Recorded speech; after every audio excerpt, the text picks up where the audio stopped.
दी गई आकृति में त्रिभुजों की संख्या ज्ञात कीजिए। तो देखिए दोस्तों, यहाँ पर पहले बेसिक आपको समझाऊंगा। यहाँ पे क्या दोस्तों, ये क्या दोस्तों वर्ग है, इस वर्ग में कितने त्रिभुज है। तो देखिए दोस्तों, यहाँ पर 1 2 3 4 टोटल त्रिभुज यहाँ पर 4 है, परंतु यहाँ पर आंसर 4 नहीं होगा। देखिए यहाँ पर आंसर क्या होगा, अब देखिए इन दोनों को मिला के एक त्रिभुज बनेगा। टोटल तो यहाँ पर 4 त्रिभुज हुआ ना। अब चलिए यहाँ पर दोनों को मिला के एक त्रिभुज बनेगा। इन दोनों को मिला कर एक त्रिभुज हुआ ना, एक त्रिभुज हुआ। तब टोटल यहाँ पर अंदर में कितना था, 4 था ना। तो 4 में 1 प्लस कर दीजिए, 4 में 1 प्लस कर दीजिए, ठीक है। उसके बाद आगे देखेंगे दोस्तों, इन दोनों को मिलाकर एक त्रिभुज बनेगा। इन दोनों को मिलाकर एक त्रिभुज बनेगा, समझ में दोस्तों। तो प्लस 1 कर देंगे, समझ में। अब चलिए दोस्तों आगे देखते हैं, आगे क्या है दोस्तों इसमें। अब चलिए इन दोनों को मिलाकर एक त्रिभुज बनेगा, इन दोनों को मिलाकर एक त्रिभुज बनेगा, तो प्लस 1 करेंगे। अब चलिए दोस्तों आगे अब क्या है दोस्तों, यहाँ पर आगे क्या दोस्तों, अब इन दोनों को मिलाकर, यानी ये दोनों है दोस्तों, इसको मिलाकर एक त्रिभुज बनेगा, समझ में दोस्तों। तो प्लस 1 करेंगे। अब चलिए जोड़ते हैं, तो 4 1 5 5 6 6 7 7 8 टोटल की त्रिभुज क्या दोस्तों, 8 त्रिभुज हुआ। इस फिगर में दोस्तों आपका टोटल त्रिभुज क्या दोस्तों, 8 हुआ। अब चलिए दोस्तों यहाँ पर शॉर्ट ट्रिक क्या दोस्तों, आपका आंसर तो ए होगा, यानी 8 आंसर हो जाएगा।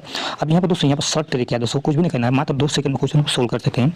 नंबर को लिखना है 1 2 3 4, इस 4 को 2 से डबल कर दीजिए, इस 4 को डबल करेंगे यानी इस 4 को 2 से गुणा कर दीजिए, 2 से गुणा करेंगे तो आपका आंसर क्या है दोस्तों, 8 हो जाएगा।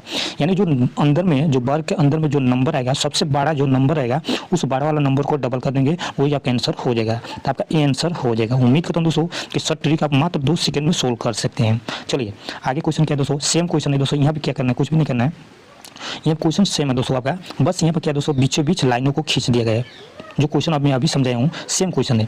तो दी गई आकृति में त्रिभुजों की संख्या ज्ञात कीजिए। देखिए कुछ भी नहीं करना है यहाँ पर दोस्तों, अगर हम काउंट करते हैं, इस तरह अगर हम काउंट करेंगे, अगर इस तरह हम काउंट करेंगे, तो आपका समय क्या होगा दोस्तों, आपका ज़्यादा लगेगा। समय क्या दोस्तों, ज़्यादा लगेगा। यहाँ पर दोस्तों समय क्या होगा दोस्तों, ज़्यादा लगेगा। उसके बाद फिर 2 त्रिभुजों को मिला के काउंट करेंगे, फिर 2 त्रिभुजों को मिला के काउंट करेंगे, यहाँ पर क्या होगा दोस्तों, आपका समय ज़्यादा लगेगा। तो यहाँ पर कुछ भी नहीं करना, शॉर्ट ट्रिक क्या दोस्तों आपका 1 2 3 4 5 6 7 8 टोटल नंबर यहाँ पर सबसे बड़ा नंबर क्या है दोस्तों, 8 है। इस 8 को दोस्तों डबल कर दीजिए, यानी 2 से गुणा कर दीजिए, 16 यहाँ पर हो जाएगा। आपका त्रिभुज क्या है दोस्तों, 16 हो जाएगा। तो देखिए दोस्तों, ये शॉर्ट ट्रिक है दोस्तों, आपका डी करेक्ट आंसर हो जाएगा। समझ में दोस्तों। तो उम्मीद करता हूँ दोस्तों क्वेश्चन को अच्छी तरह समझ में आएगा दोस्तों। देखिए दोस्तों, यहाँ पर आप उस तरह जो मैं पहले बताया उस तरह भी काउंट कर सकते हैं। यहाँ पर दोस्तों आप फिगर को इस तरह भी काउंट कर सकते हैं, 1 त्रिभुज, उसके बाद 2 त्रिभुज, उसके बाद 3 त्रिभुज, इस तरह 4 त्रिभुज, 5 त्रिभुज, 6 त्रिभुज, 7 त्रिभुज, 8 त्रिभुज, उसके बाद 2 त्रिभुज को मिलाकर फिर काउंट करना होगा। तो क्या होगा दोस्तों, आपको ज़्यादा समय लगेगा। यानी दोस्तों कुछ भी नहीं करना, नंबर को पुट करना है, जो बड़ा नंबर आएगा उस बड़ा वाला नंबर को 2 से गुणा कर दीजिए, जो आंसर आएगा वही आपका आंसर हो जाएगा। कुछ भी नहीं करना है दोस्तों, शॉर्ट ट्रिक यही दोस्तों, सिर्फ नंबर को क्या करना है, पुट करना है।